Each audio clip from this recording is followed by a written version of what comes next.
From Upper Michigan Source, this is your Sports on Demand for Tuesday, April 30th. Yay, April's over. I'm Mike Ludlum. High school baseball, one of the reasons I'm glad April's done is the weather, and not too good for high school sports. The Negaunee Miners took on the Superior Central Cougars yesterday, and in the bottom of the second inning of the first game, Carter Richardson had a single. He moved to third on 2 wild pitches. Then Jason Waterman would put a fly ball to right field.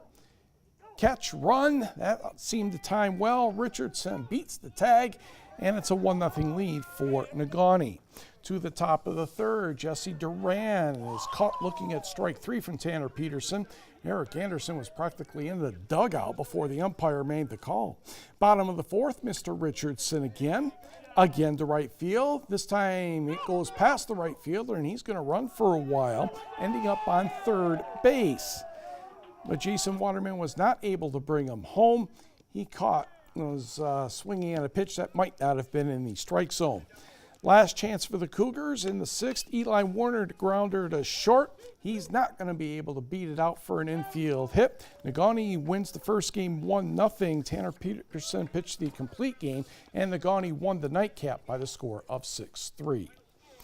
Also in high school baseball, a good day for Gladstone, defeating Escanaba 10-0 and 12-2. Jared Crow had a 3-run homer, Cody Frappier a 2-run homer, Cooper Cavadeas went 3 for 3, and Drake Forrest had the shutout in the first game for the Braves.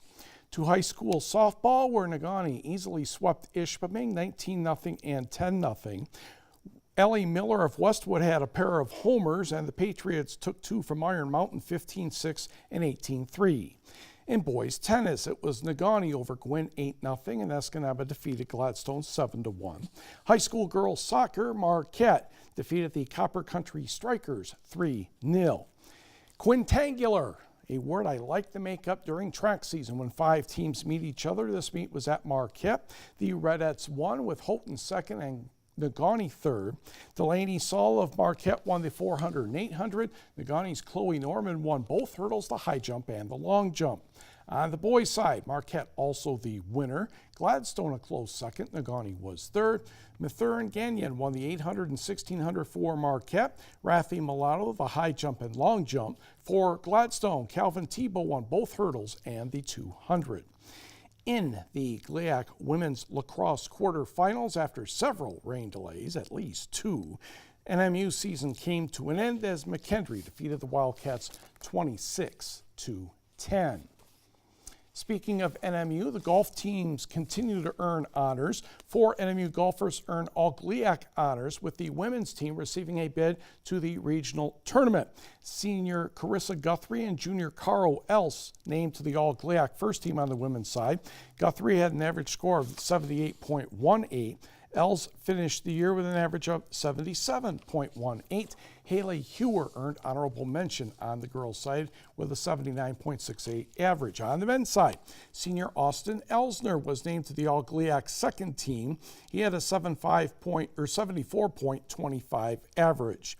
The women's team was selected to the East Regional in Owensboro, Kentucky, starting May 6th through May 8th. On the men's side, Elsner was selected to compete in the 2019 regional that will take place May 9th through the 11th in Hot Springs, Arkansas. And for the second time this season, Michigan Tech distance runner Liz Block has been named the GLIAC Women's Track and Field Athlete of the Week. She broke the Huskies record in the 800-meter run at the Hillsdale Gina Relays over the weekend, 2 minutes, 10.36 seconds, lowering her previous mark by more than half a second. And that ranked her 15th nationally, which means it was an NCAA provisional qualifying mark.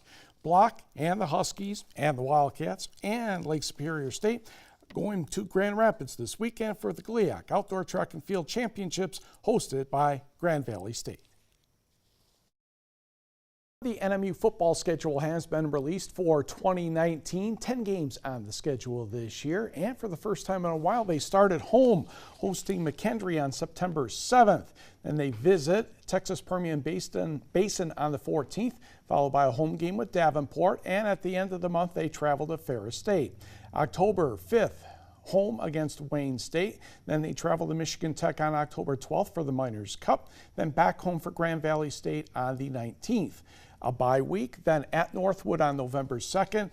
Regular season home schedule ends November 9th against Saginaw Valley State, and they travel to Ashland on November 16th. Meanwhile, in softball, Cassie Lopez, a sophomore, has been named American Collegiate Athletic Association Player of the Week for Finlandia. She had a good week, hitting .727, that's 8 for 11, scoring 4 runs, walked twice, stole a couple of bases, and a slugging percentage that was really huge.